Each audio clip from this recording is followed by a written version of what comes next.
The Chicago Bears finally reached the winning formula around Caleb Williams in the ways we've been talking about all offseason. And for the first time this year, the offense bailed the defense out when they needed it most.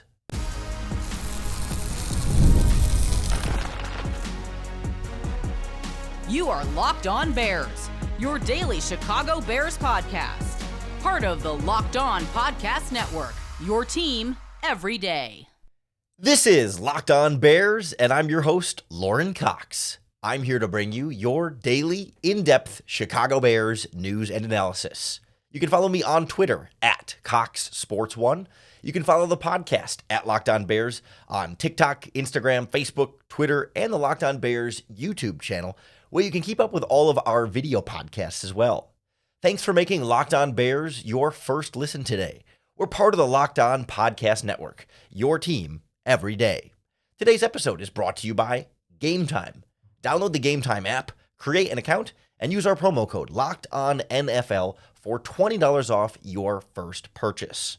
On the show today, we recap an exciting Chicago Bears win over the Los Angeles Rams, starting with Caleb Williams and this offense really getting going for their, I don't want to say most complete performance. It took more till the second half, but getting going in the best looking offensive show that we've seen from the Bears so far with this victory, and finally able to bail out the defense at times and playing more complementary team football where it wasn't just relying on one side to do all the dirty work, but a little bit of back and forth helping each other out was really a strong sign for this team's progress as a whole. And we'll wrap up with some of the other little news and notes and nuggets coming out of this game, some of the changes on offense, some things that worked well on defense as well, and how this sort of sets the team up now moving forward.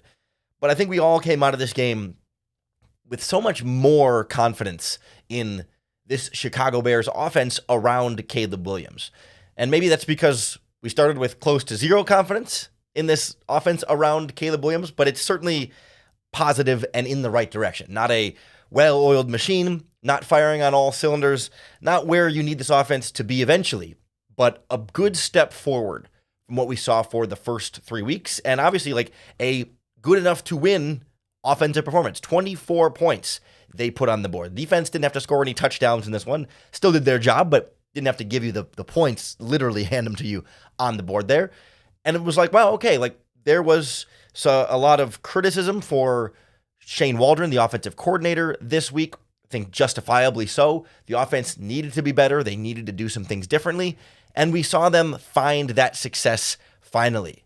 I think it starts with the running game getting going for really the first time this season. DeAndre Swift, 16 carries for 93 yards and a touchdown, 5.8 yards per carry, including that 36-yard touchdown run. Like, this is what we have been waiting for. This is more of what we envisioned when the Bears signed DeAndre Swift to that big 3-year, $24 million contract this offseason. Finally able to get things going.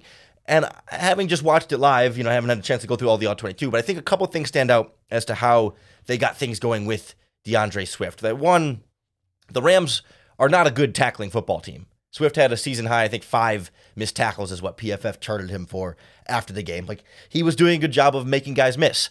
I also think the Bears did a better job of getting Swift involved in the passing game so he could build some of that momentum, build some of that confidence, got him the ball on some checkdowns. He was your leading receiver with 7 catches for 72 yards. So him, taking a couple hits, making some plays with the ball in his hands, I think gives him some of that juice and some of that aggressiveness to attack a little bit more on the ground too. I think early in the game and in previous weeks, Swift would get a handoff and he's always trying to bounce things outside, always trying to make the big play or try and find the touchdown and ends up getting tackled for only 2 yards and doesn't find the room to work there. But when they were able to throw the ball to him in space, that space is already in front of him, then he can make that wiggle and get that room. So I think once he was able to make some plays in space, then when you came back to him in the running game, he was more willing to kind of lower the shoulders a little bit, get through the line of scrimmage, and then try and break away instead of trying to break away right away on the play, because I think he got more of that sort of downhill momentum going in this game. I also think when it comes to the running game, it looked anecdotally like the Bears pretty significantly switched up the types of running plays they were calling. I'm looking forward to seeing the splits between under center and shotgun, because it felt like, again, anecdotally, it felt like a lot more under center handoffs in this game. And it also felt like a lot more, downhill style of running, a lot more gap scheme runs where, you're doing duo and man blocking up the middle. You pulled guards, they ran counter, they ran power, and they've got linemen moving to get the ball going up and down the field, as opposed to more of the horizontal style of running that we had seen through the first few weeks. Like, the Bears want to be more of a, zones getting to the sidelines type of running team, but I think we've seen this offensive line struggle a bit with that in terms of getting it up to the second level and blocking in space. And I felt like, okay, they condensed things a little bit more in terms of, going north-south and not spreading things out so wide offensively. And then also, getting, a healthier receiving core back together. They could spread defenses out a little bit more and then try and run downhill. And also we can throw in that the Rams defense is, one of the worst defenses in the NFL this week. Now that didn't help last week against the Colts, which was the worst run defense in the NFL. It's a combination of that. You can't just say, oh, well, bad Rams defense, that's why the offense played so well. No, I think that was a factor. They missed a lot of tackles, but Swift got some extra juice going in that ground game. And Caleb Williams did a great job of taking care of the football. I mean, I think we saw a lot, I don't say a lot more, but maybe just a higher ratio of checkdowns from Caleb in this game. But it's, again, check down to DeAndre Swift in space. He can make a man miss and create some extra yards and get some of that confidence going. Like, Caleb didn't try to do too much because they were able to make life so much easier for him. And that was supposed to be this winning formula all along. That's what we talked about the moment they drafted a rookie quarterback. They said, all right, great. What you want to do is run the football very effectively so you don't have to pass the ball 50 plus times. Haven't been able to get that done successfully so far until this week. Run the ball well so he doesn't have to pass a ton. Get him playmakers so that when he does throw the ball, he doesn't have to hit 50-yard bombs to get the offense going. He can check it down to a talented running back, wide receiver, or tight end. They can make plays after the catch and move the chain so Caleb doesn't have to do it all. And we saw that whole formula work together. We even saw what felt like a little bit more play action, not over the top, but a little more play action to try and open some things up downfield. Got him involved in the read option game a couple of times. Caleb's had some nice runs and some nice slides at the end of that. And the pass protection was generally fine. I wouldn't say great, but not terrible. Took 3 sacks in that one, and you want to do better there. But all in all, it felt like they were able to take so much of the emphasis and pressure off of Caleb Williams so that he could throw maybe a little bit shorter. And he only needed 157 passing yards, but completed 2/3 of his passes in this game and has the touchdown and over 100 passer rating. That's fine. He's a rookie. That's what we needed, right? We wanted an offense where he can just do this game. He can have the 17 for 23 game, 157 yards passing, and that's more than enough for what this offense needed in the game because you could run the ball so well, because receivers were making plays after the catch, and because the defense also did its job in keeping the opponent to field goals, adding a turnover or two in the mix there. Special teams also factor. This was a team win across the board for the Chicago Bears. And it felt more of a complimentary team win as opposed to an insulting team win in week 1 against the Titans, where really the defense and special teams did all the work and the offense did really none of the work. This one felt a lot more balanced. That's the word I'm looking for. This was a balanced Chicago Bears victory. And I want to go through specifically where we saw the defense help the offense and the offense help the defense, and the special teams being a factor in the middle of all of that next on Locked On Bears. This episode of Locked On Bears is brought to you by Gametime. Gametime has tickets for all of your favorite live events. Whether it's the Bears-Rams game on Sunday, you get good seats on Gametime, or concerts, theater shows, comedy events. Actually, I just saw the comedian Jim Jeffries last weekend, and I got my tickets on the Gametime app on my phone. I love it because with Gametime, I can see the view from my seat in the venue before I buy the tickets, so I know exactly what I'm getting with my ticket purchase. And with Gametime, you can turn on all-in pricing, so there aren't any added fees at the end of your checkout process, so you know exactly how much you're paying when you're picking out your tickets. So that way you can take the guesswork out of buying tickets with Gametime.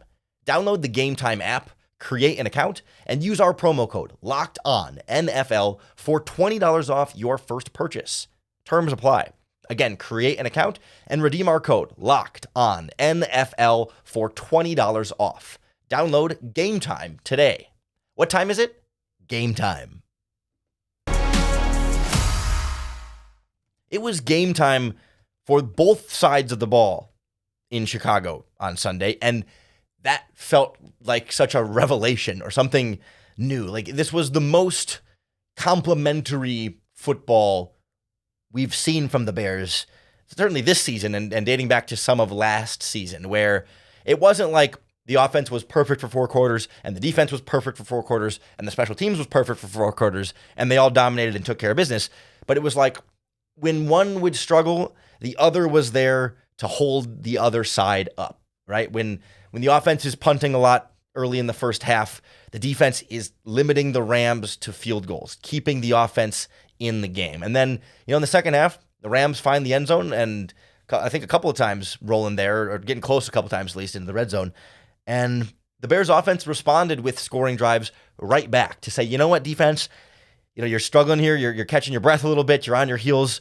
The Bears offense goes out, gets into a rhythm, controls the clock, controls the drive, goes out and gives this defense both a break and also some confidence to say, hey, you know what? You don't have to be perfect for 4 quarters this game. Even though it felt like in weeks 1 through 3, if the defense wasn't perfect through 4 quarters, the offense wasn't going to score enough points to still be able to win these games. The offense said, hey, defense, don't worry about it. We got this. Because, overall, I don't want to take anything significantly away from the defense here. They held the Rams to 18 points. If your defense holds any opponent to 18 points, you should be able to win every game. Where you should be able to score more than 18 points in every game. If you hold the other team to 18, you should be able to outscore them every single time with anything close to an average NFL offense. So this was a good defensive performance. I'm not here to say the defense struggled, so the offense had to win this one for them. No, but obviously there are moments over the course of a football game when the defense is playing better, and then there are moments when the defense is playing worse, just like there were with the offense. But generally, defense played very well and just had a couple of hiccups along the way. And this felt like the first game where when the defense had those hiccups, the offense was able to respond nicely. I think when you go back through the start of this game, Bears stumble a little bit out of the gate and punt. Torrey Taylor does a great job pinning them back at the 5-yard line. That'll be a running theme from this game. But Rams go, 75 yards downfield on a long, 13-play drive. But defense hold them to a field goal, right? Okay, offense is a little slow going out, but okay, defense will hold them to a field goal. Then offense comes out again, has penalties, goes backwards, etc. Punts another 65-yard punt to totally flip the field. Defense holds them down on another 8-play, 56-yard drive for the Rams. Holds them to a field goal once again. Almost had the interception in the end zone from Jaquan Brisker, but holds them to a field goal again. So it's okay, offense has been a little slow and sputtering. Defense has their back. Just a couple field goals, still a 1-possession game. Then the offense has a big, 16-play drive or whatever it was. They get down just outside of the red zone. Caleb Williams gets sacked. They back him up a little bit, and they punt again. Again, 61-yard punt. But the defense says, nope. Montez Sweat, strip sack, turnover. Here's the ball right outside the red zone again, or in the red zone. So Caleb Williams, and then they hand it off to Roschon Johnson, gets the touchdown, right? Right there. Defense responds after the offense has a long drive that doesn't quite get where they want to go. Boom, here you go. Ball back, go ahead and score. The defense was there for the offense. The offense then takes advantage. You get into the second half, that's when you start to get the reverse, right? Okay, the Rams come out and have a long field goal drive. The Bears respond, get rhythm and score. But then you see the Rams drive down and get some big plays at the end of the third quarter. Matthew Stafford hits a 16-yard hit here, goes deep to Tutu Atwell for 23. Kyron Williams starts getting some running game going, gashes him for a couple runs, and they finish that one in the end zone. It felt like in a blink of an eye, the Rams scored a real quick touchdown there. Right at the beginning of the fourth quarter is when they scored, but going into the end of the third quarter. And you're okay, this Bears defense is on its heels a little bit here. They just gave up a field goal to start the third quarter, then a touchdown, back-to-back scoring drives for the Rams, including a touchdown. All of a sudden, it's a 2-point game. Are things falling apart here? I think we were all watching the game at home or wherever you're watching it, I suppose, wondering here we go again. Is this where the Bears blow it? Because things are going too well for now. But no, offense comes out quickly, gets things rolling there. And then of course, DeAndre Swift breaks off a big run for a touchdown after Caleb hits Cole Kmet up the middle. Really nice ball. But Swift gets that big breakaway run because they get into a huddle, they get into a rhythm, they go up in no huddle, and boom, the offense was there to quickly restart things, jumpstart what they were getting on offense. And then that's when the defense can settle in a little bit more, hold up firm, hold the Rams to a field goal. Eventually, then the next drive's a punt, and then they finish with the interception. That's where the defense was able to feed off of the offense here and make sure that they didn't let the Rams back into this game, the same way that the 49ers let the Rams back into the game last week. It was a big comeback victory for the Rams. And then back in week 1 against the Lions, the Rams also were down like 2 scores and tied that game to send it into overtime, where they did lose that game, but it was a big comeback to get to overtime. And then last week against the 49ers, they had a big comeback to win. Like, these Rams have been a second half and fourth quarter team. And the Bears have been too. And the Bears responded and made sure it was their fourth quarter to win this game.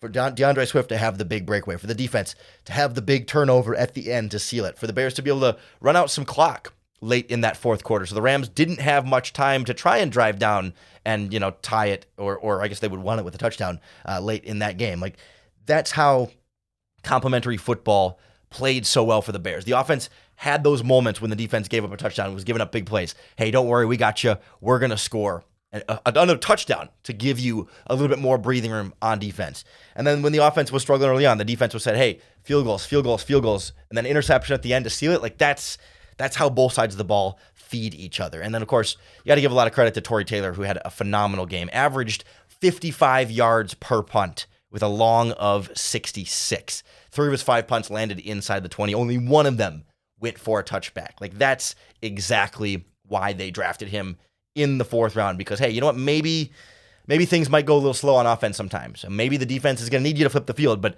every time you can make the opponent have to drive 90 yards instead of 60 or 70, depending on the starting field position, that gives your defense that many more opportunities to get off the field, to get a turnover, to make that big play, to get the offense the ball back, and to work cohesively as one successful team-wide operation here. And I think it reflected very positively on Shane Waldron, making some adjustments offensively, on Matt Eberflus continuing to coach this team well. Like, the one thing still holding this team back is those penalties. Holy moly. Those penalties are frustrating and annoying and do feel like they reflect relatively poorly on the coaching staff specifically, because you're getting them on both sides of the ball, but especially on the offensive line. Those are just killer over the course of the game. Like, if there's one thing I left this game frustrated about more than anything else, it's those stupid penalties, especially. That felt like, to me, one of the big differences in the first half. I don't have the splits between the two halves, but the Bears finished with, I just lost the penalty number. I had it written down in front of me. Oh, holy crap. Where is it? There we go. 10 penalties for 84 yards. And the split here, I don't have the penalty. Oh, here we go. In the first half, it was 3 for 58. Oh, no, that's punts. In the first half, it was 7 penalties for 60 yards. There's only 3 penalties in the second half. So that's where you saw one of the big differences. The first half, you're going backwards way too much. 7 times in the first half, just 3 penalties in the second half. That's how the offense can then get ahead of the sticks instead of staying behind the sticks like they were a lot in the first half. And the defense can get off the field instead of extending some drives for the Rams to help them stay in this game and still keep it close down to the end. But the clutch interception by Jaquan Brisker, and boom, that's a winning formula for the Chicago Bears. A couple other more minor things that I thought really helped lead this Bears game to a victory that aren't going to be, the big headliners here, but I just want to go through some other little notes about how some different players were used and some things that worked well on both sides of the ball in a big win over the Los Angeles Rams. Next on Locked On Bears. This episode of Locked On Bears is brought to you by FanDuel Sportsbook, America's #1 sportsbook.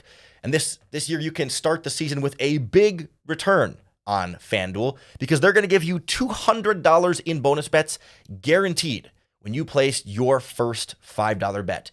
You bet $5 on anything, win or lose, they're going to add $200 of bonus bets into your account. So you could have bet on the Bears to cover the spread against the Rams. It was Bears -3 is where it closed on FanDuel. The Bears won by 6.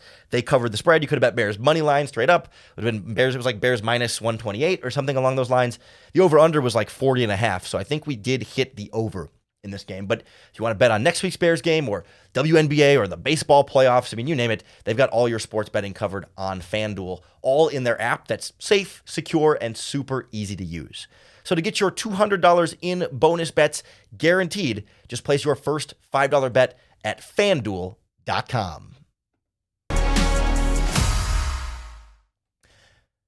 This Bears team started to do some little things differently and better that go a long way towards a victory over the Los Angeles Rams. And these aren't like the headlining type things that, like obviously the big story, right? The offense, the running game playing better, the offense in a rhythm, Caleb taking care of the ball, defense stops interceptions. Like we talked about the big stuff. Those are like the biggest things that shaped this game for Chicago. But there was a couple of little things that I think were both either interesting and or shaped a big part of this outcome. Like, for example, it shouldn't be, but it is easy to overlook just the return of Keenan Allen into this offense. Right? He only finished with 3 catches for 19 yards. So it wasn't like he came back and had some monster game that said, yeah, that's why you traded for Keenan Allen.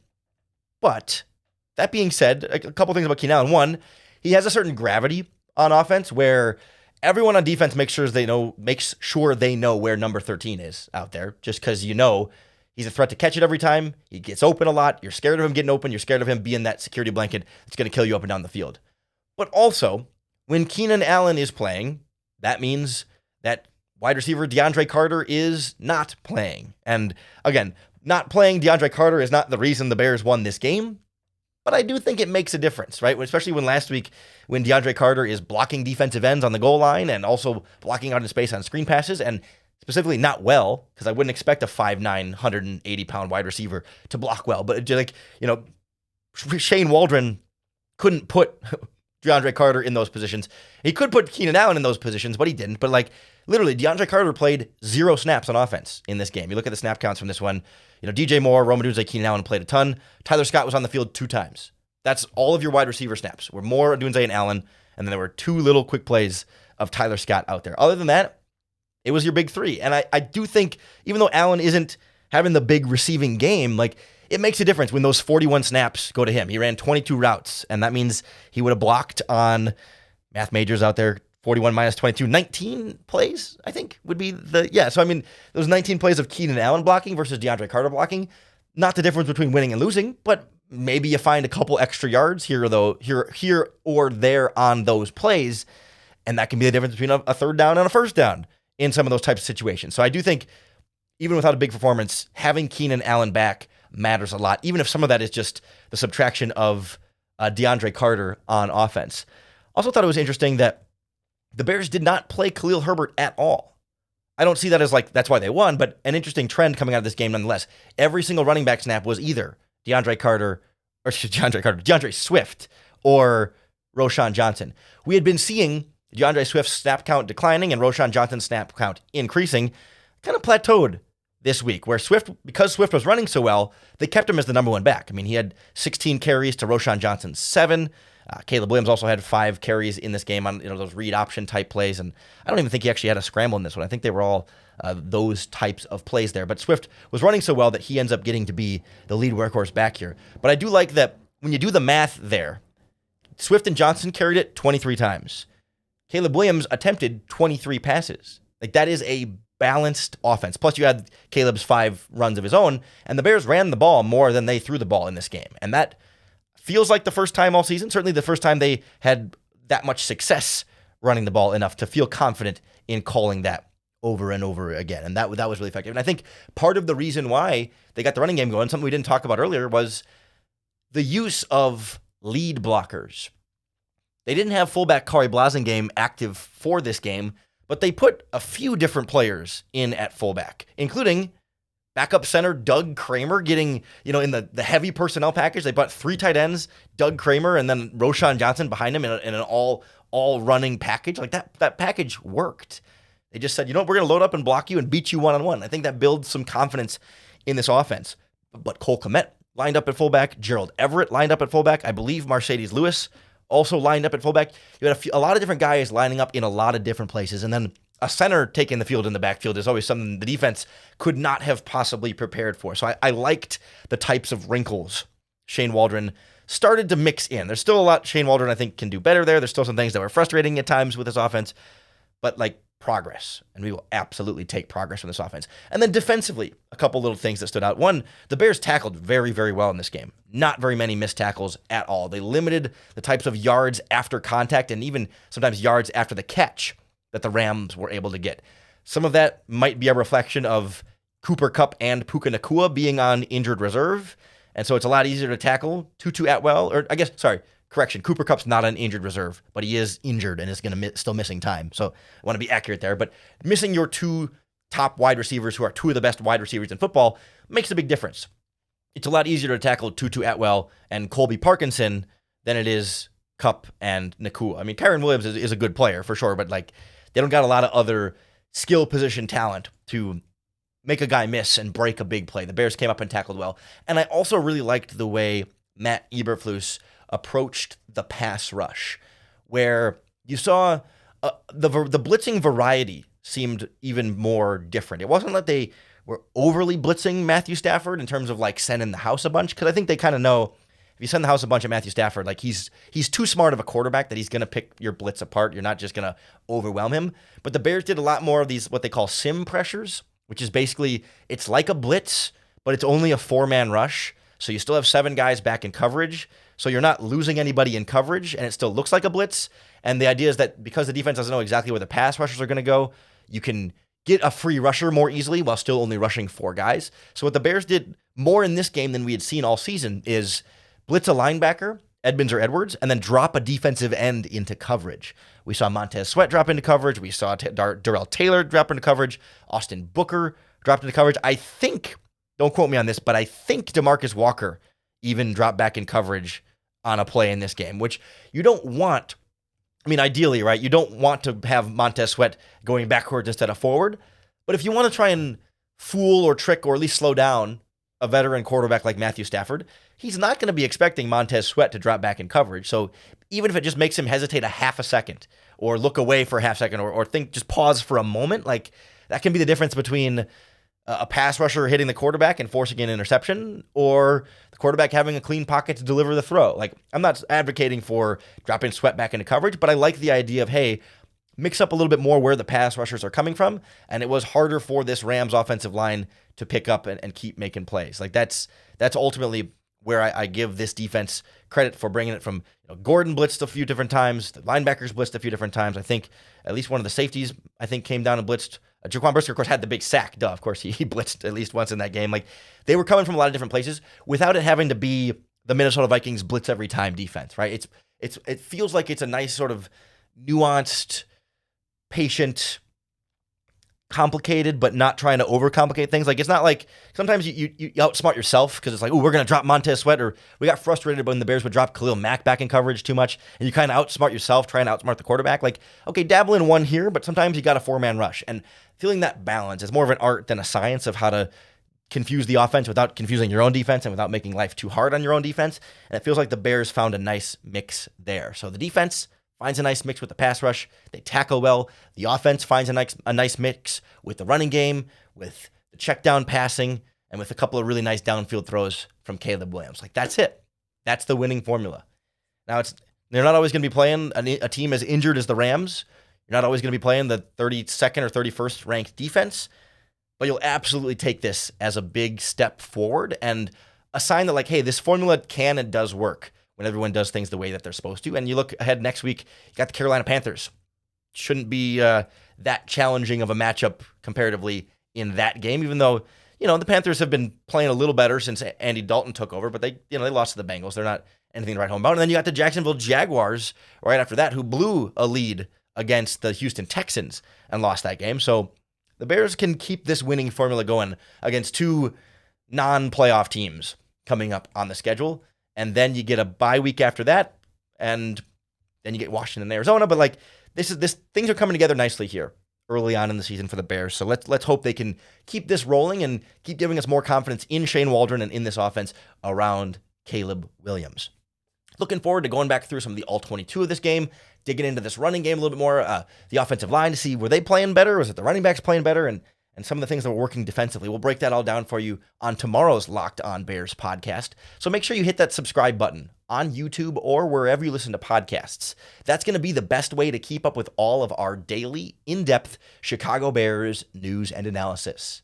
Thanks for making Locked On Bears your first listen today. We're part of the Locked On Podcast Network, your team every day. If you're looking for a second listen, now that we're finishing up Locked On Bears, go check out the new Locked On NFL with Tyler Rowland and Tony Wiggins, bringing you 2 shows a day. Tyler in the morning gives you some energy, shot of NFL espresso, and then you go into the barbershop with Tony Wiggins for some serious NFL talk with our Locked On NFL experts from across our podcast network. I co-host with Tyler on Tuesday mornings, so go check that out. But first, make sure you come back, make Locked On Bears your first listen once again tomorrow, because that way you'll make sure that each and every day you get another opportunity to bear down.